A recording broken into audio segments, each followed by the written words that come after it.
What's going on, guys? So I wanted to make a video today. I'm just going to talk about the Tigers and their last, how they've been playing and recap their last series. But I also wanted to talk about the wild card picture and the playoffs in general. I mean, I think we got 16 or 17 games left. The Tigers' magic number is still sitting at 11 since Cleveland won yesterday. But I wanted to talk about the playoffs in whole and who I think is going to make it. So let's start with the American League.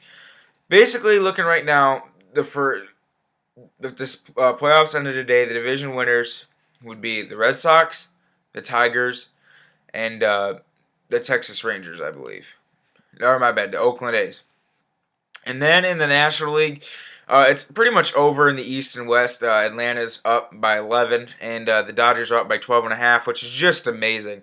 Because if the Dodgers would have continued to play as bad as they were, just think about this. Arizona would be in first place. Because the Dodgers, I forget, I think they were down by like 6 or 7 games to Arizona in the middle of the season. And Arizona was only like 4 or 5 over 500. They weren't really running away with the division that much. I'm actually not sure. I can look up real quick what the D-backs high water mark is this year, games over 500 real quick. Most games that were ever over 500 was 9, which was June 7th. So, that's really not that much, and they would have been winning the division right now with a record just barely over 500. So that just goes to show you how bad that division is. But, the Dodgers went on that hell of a run. I mean, they've had one of the most, 60, 70 game remarkable stretches in baseball history to really run away with that division, and they're a really formidable team. So, who I think makes it in the National League? I think it's a bit more set. I mean, obviously you got Atlanta. I think Pittsburgh's going to actually win the NL Central. I really do. Their pitching staff is so good. That bullpen is so shut down in the back end. With Melanson and Grilly. Their pitching staff, Burnett, Locke, Lariano, Garrett Cole. It's just a great, formidable pitching staff. They really boosted that offense with Marlon Byrd and adding Buck back there. On top of having Starlin Marte and Andrew McCutchen, and I think Pedro Alvarez is still up there in home runs in the NL. I mean, they got a really good team, and I think they can make some damage this year in the playoffs for sure. They're a young bunch of guys. None of them have that much postseason experience. Because I mean, it's the first winning season ever Pittsburgh's had. Since I was 1 year old. Back in '92. It's such a long time ago, but they got a good team. I think St. Louis and Cincinnati are going to grab both wild cards. I don't think Washington really. They're 17-5 in their last. Over the last how many games is that? Like 23, 24 games, 23, 22 games. Which is the which is the MLB best, but it's just too much too late. Let's just face it, guys.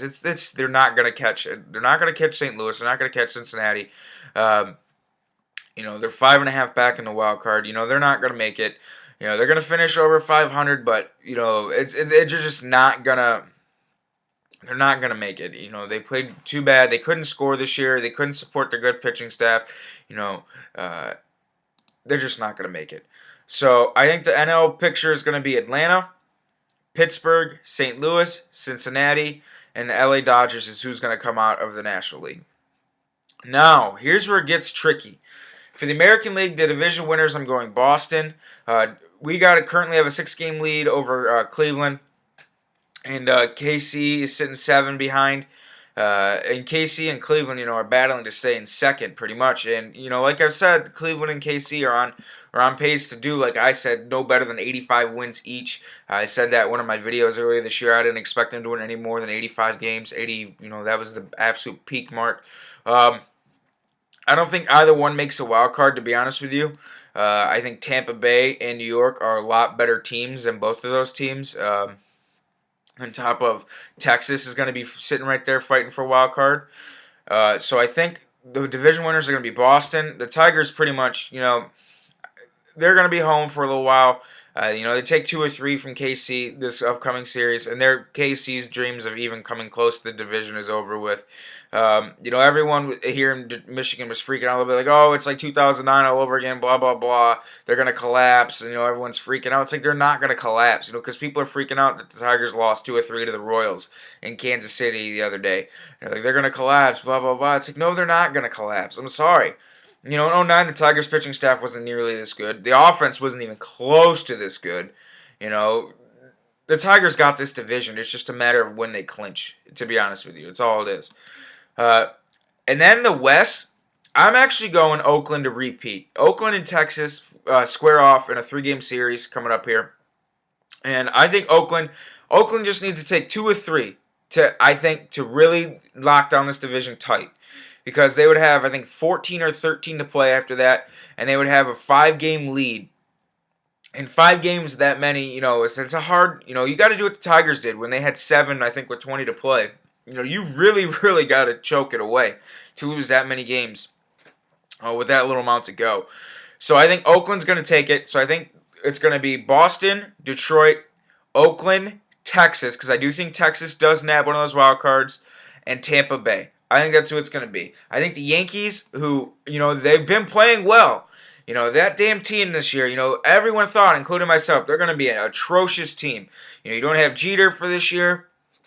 Granderson got hurt twice. Teixeira came back for a short while, got hurt again, and he's, was gone for the year. They went through how many third basemen, Mark Reynolds has played down there. Kevin Youkilis has played down there. A-Rod's back.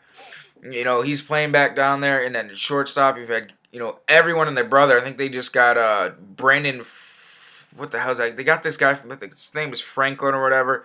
They got him from the Mariners, to play shortstop. I mean, they've just had, and Mark Reynolds has played second base for them as well. They've just been through so many people, and they've had such a patchwork lineup from people to Vernon Wells. To bringing back Alfonso Soriano, it's just been a real patchwork lineup, and for them to even be in a wild card situation it blows my mind. It really does, because CC hasn't had that great of a year. Pettit's been up and down. Nova and Kuroda pretty much anchored that staff the last few months. They've had bullpen problems. Mariano Rivera's blown his fair share of saves this year, and it's just amazing to me that they're sitting where they're sitting and in a potential spot to even be in a wild card. I think I'm going to pick Tampa Bay just because I like Tampa Bay's pitching staff a bit better. Tampa Bay has failed to put up consistent runs this past few weeks, but they've been winning some big games. They won a big game yesterday against Boston, who I think was pretty much already locked up that division. But they're a resilient team, and I like them. I don't know how deep they go in the playoffs because Hellickson has been kind of up and down this year. Pricey's been as dominant as it comes. Cobb's been pretty good, but I think they get in. So the overall AL playoffs is going to be Boston, Tampa coming out of the East, Detroit, Oakland, Texas. I think is going to be the teams. And then for the NL, one more time, Atlanta, Pittsburgh, St. Louis, Cincinnati, the Dodgers. I think is who it's going to be for the playoffs. So let's talk about the Tigers here real quick. Overall, man, their last, since September 1st, it's either 6 losses. They're 3-6 in their last 9, which is not great. Their pitching staff hasn't been good. In that last 9 games, they lost a game 20-4. 9. Just it hasn't been great. They lost some close ones too. 2-1, 4-3 to KC on September 7th. But over the last 2 days, they played a lot better. Ricky P goes out in game 2 of the White Sox series. The Tigers actually lost game 1. Max Scherzer comes out and looks human again against the White Sox. I think it only goes 4 innings, 5 innings, and because I had softball that night, so I didn't get a chance to watch most of the game. But comes out and looks human, which is something we haven't saw much of Max Scherzer this year. He's kind of been sketchy over his last couple starts. His ERA has jumped back over 3. But he comes out and looks human, and the Chris Sale shuts us down again. V-Mart had the lone run of that game. He had a homer. And then Ricky P comes out in game 2, and he played the role of an ace. He came out, look at the Tigers. They had lost 3 straight games in desperate need of a win. The Tigers offense comes out, they get some, get some runs early on some throwaways, man. What was up the White Sox third baseman this series? They had a couple guys playing down there. They were both throwing the ball away pretty consistently. That team does not play good defense at all. I mean, Alexi, he'll come out and have some of the most greatest plays you want to see from a shortstop, but then he'll just throw the ball away or, mess up easy plays, which just blows my mind because I saw this guy make great plays going into the hole, backhand and throwing off, and he gets the guy. But then there's some plays where it's a couple hop and he bobbles it.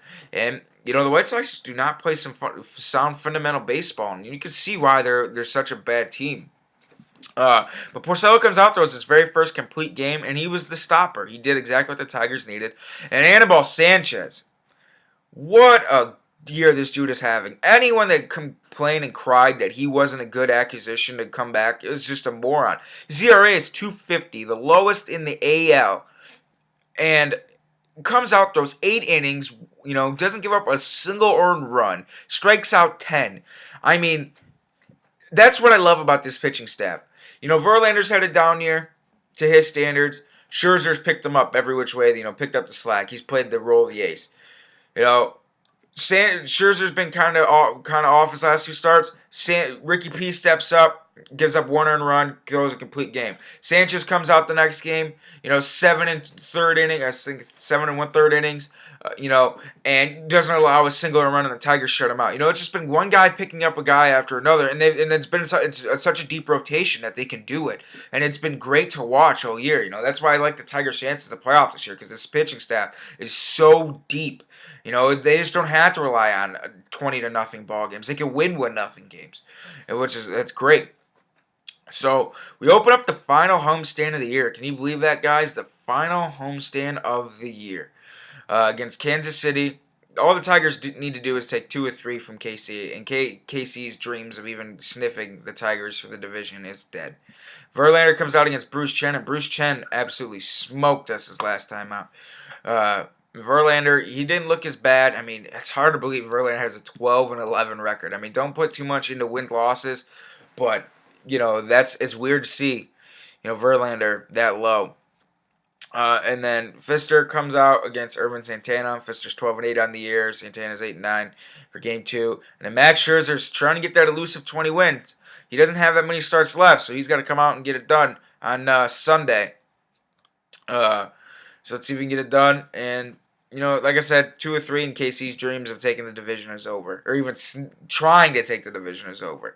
Because they'll fall, let's see, 7 back. They'd fall 8 back, and that'd be it. So that's all I got for you guys today. I'm surprised my last video didn't get a lot of hate at all. A lot of people agreed with me on my Scherzer proposition and everything else. So follow me on Twitter, and everyone who subscribes, thanks for subscribing. And it's been fun this year, guys. So let's hope the Tigers keep playing well. And a couple weeks, we'll be talking about the postseason. Have a good one.